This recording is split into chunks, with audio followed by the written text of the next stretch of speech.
गुरु प्यारी साध संगत जी, आज फिर से एक सुंदर सी साखी आप सभी को सुनाने जा रही हूँ। गुरु प्यारी साध संगत जी, आज की जो साखी है वो है परमात्मा की लाठी में आवाज़ नहीं होती। कुछ लोग बुरे कर्म करके सोचते हैं कि उनको इसकी सज़ा नहीं मिलेगी और वो बहुत ताकतवर हैं, लेकिन गुरु प्यारी साध संगत जी, जब परमात्मा की लाठी पड़ती है तो उस लाठी में आवाज़ नहीं होती और बिना आवाज़ के वो लाठी इतनी ज़ोर से पड़ती है कि सारे कर्मों का हिसाब किताब कर देती है, सारा गुरूर मिट्टी में मिला देती है। इंसान अपने आप को ताकतवर समझने की गलती करता है, परमात्मा से ऊपर समझने की गलती करता है, तो उस इंसान को मिट्टी में मिलते देर नहीं लगती। तो आइए गुरु प्यारी साध संगत जी, सुनते हैं आज की ये सुंदर सी साखी। ये कहानी है एक गरीब इंसान की, एक गरीब आदमी की, जिसका एक परिवार होता है। परिवार में बीवी होती है, बच्चे होते हैं। गुरु प्यारी साध संगत जी, वो गरीबी के इस हाल से गुजर रहे होते हैं कि उन्हें 4 से 5 रोज़ हो जाते हैं कि उन्हें खाना नसीब नहीं होता। तो गुरु प्यारी साध संगत जी, वो बेचारा गरीब इधर से उधर भटकता है, उसे कुछ खाने को नहीं मिलता, कोई काम नहीं मिलता। गुरु प्यारी साध संगत जी, वो जैसे तैसे करके एक तालाब के किनारे जाता है, एक तालाब में मछलियाँ ढूंढने की कोशिश करता है। बहुत देर बैठा रहता है, सुबह से शाम हो जाती है, बहुत मेहनत करता है, लेकिन एक मेहनत करने के बाद मुश्किल से एक छोटी सी मछली उसके हाथ लगती है और उसको देख के इतना खुश होता है कि कम से कम आज मेरे बच्चों का पेट भर जाएगा, कुछ तो जाएगा मेरे बच्चे के पेट में, भूखे तो नहीं रहेंगे वो। मेरा क्या हुआ, मैं तो पानी पीकर भी रह जाऊंगा, पर मेरे बच्चे भूखे नहीं रहने चाहिए। 5 दिन हो गए हैं, मेरे बच्चे बीमार होने लगे हैं, कहीं मैं उनको खो ना दूं। गुरु प्यारी साध संगत जी, यही ख्याल मन में कर रहा था, उस खुशी को जी ही रहा था कि इतने में पीछे मुड़ते ही एक जालिम इंसान आया और उसने वो मछली उससे छीननी चाहिए। उस गरीब इंसान ने उसके आगे हाथ जोड़े, उसने बोला, मेरे बच्चे भूखे हैं, मैं उन्हें खाना नहीं दे पा रहा हूँ, 5 दिन से मुश्किल से आज ये मछली मिली है जिससे मेरे बच्चों का पेट भर जाएगा। गुरु प्यारी साध संगत जी, वो इतना जालिम इंसान होता है कि उसके आंसुओं को भी नहीं देखता, उसकी मजबूरी भी नहीं समझता और उसे धक्का देके उससे मछली छीन लेता है। गुरु प्यारी साध संगत जी, वो गरीब वहाँ पड़ा पड़ा बिलखता बिलखता रह जाता है, रोता रहता है कि इस मछली को ना ले जाओ, मेरे बच्चे भूखे मर जाएंगे, मैं उनको क्या खिलाऊंगा। गुरु प्यारी साध संगत जी, वो जालिम एक ना सुनता और वहाँ से चला जाता है। उस मछली पे उस जालिम को इतना लालच आ जाता है, उसको बना के खाता, उसको उन बच्चों पे भी कोई रहम नहीं आता जिसकी दुहाई वो गरीब दे रहा होता है। कुछ लोग दुनिया में ऐसे ही होते हैं गुरु प्यारी साध संगत जी। तो गुरु प्यारी साध संगत जी, वो मछली को जैसे घर ले जा रहा ही होता है, उस आदमी से जब छीन रहा होता है तो वो मछली उसके अंगूठे पे काट लेती है। वो ध्यान नहीं देता और उस मछली को बना के खा लेता है, सोचता है मामूली घाव है, ऐसे ही हल्दी लगा के काम चला लेता है। लेकिन गुरु प्यारी साध संगत जी, धीरे धीरे उस अंगूठे में दर्द बढ़ता जाता है, पूरी रात दर्द से कराहता है और सुबह हो जाती है, अगली सुबह हो जाती है। गुरु प्यारी साध संगत जी, अब तो चिंता का सबब बन जाता है और वो भागा भागा डॉक्टर के पास जाता है, कहता है कि इस तरीके से मेरे साथ हुआ है। तो डॉक्टर कहता है कि तुम्हारे इस अंगूठे में जहर फैल चुका है, इस अंगूठे को काटना पड़ेगा। वो घबरा जाता है कि इतनी छोटी सी मछली के काटने से मेरे अंगूठे में जहर भर गया। जैसे तैसे सोच के डॉक्टर से कहता है कि इसको काटने के अलावा कोई इलाज नहीं है क्या।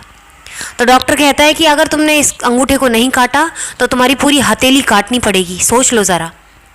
तो गुरु प्यारी साध संगत जी, हथेली के कटने के डर से वो जालिम इंसान अपना अंगूठा कटवा देता है, लेकिन वो दर्द कम नहीं होता, वो दर्द और बढ़ता जाता है।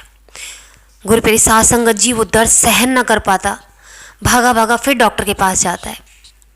डॉक्टर कहता है अब तो तुम्हारी पूरी हथेली में जहर फैल चुका है, इसको काटना पड़ेगा, नहीं तो तुम्हारा हाथ तुम्हें यहाँ से कोहनी तक गंवाना पड़ेगा।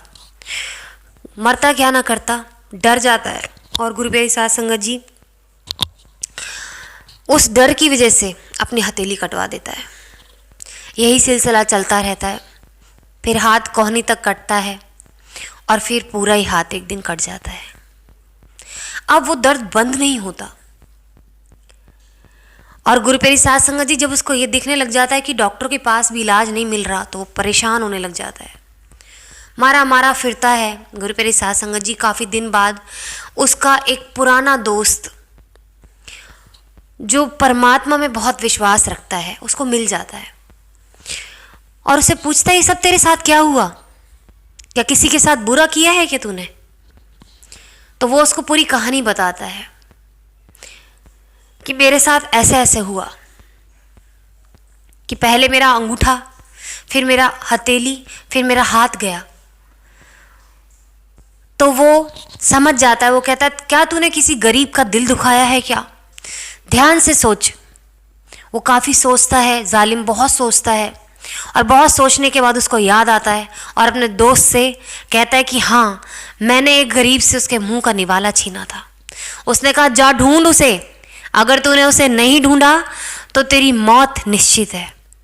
जा जाके उससे माफ़ी मांग, तूने ना जाने क्या कर्म करके आया है तू उसके साथ, ये उसी की सज़ा तो भुगत रहा है। तो गुरुप्रिय साध संगत जी भागा भागा उसको जाता है उसी तालाब पे देखने, आसपास देखता है। बहुत देर हो जाती, पूरा दिन हो जाता है, लेकिन थक हार के जा ही रहा होता है घर वापस की। वो रास्ते में वो इंसान उसको मिल जाता है और वो उससे कहता है कि तुमने मुझे पहचाना? काफ़ी गौर से देखने के बाद वो गरीब आदमी कहता है हाँ मुझे याद आ गया। क्यों, क्या काम था मुझसे? तो गुरुप्रिय साध संगत जी वो गरीब इंसान उस जालिम इंसान से कहता है कि आज क्या छीनने आए हो मुझसे? वो कहता है कि तू पहले मुझे बता कि तूने मुझे क्या बद्दुआ दी है, क्या किया है तूने मेरे ऊपर जो मेरा हाल ये हो गया। उसने कहा मैं कौन होता हूँ तुझे बद्दुआ देने वाला? मैं तो अपने बच्चों को खाना तक नहीं दे पा रहा, तो मैं तुझे बद्दुआ कैसे दे सकता हूँ? तो उसने कहा, जालिम इंसान ने, तो ऐसा क्या किया है तूने? उसने कहा मैंने कुछ नहीं किया, मैंने तो अपने परमात्मा से प्रार्थना की थी जिस दिन तूने मुझ पे ज़ोर आजमाइश की थी। मैंने कहा था हे परमात्मा इसने मुझे अपनी ताकत दिखाई है, अब तू ज़रा इसको अपनी ताकत दिखा दे।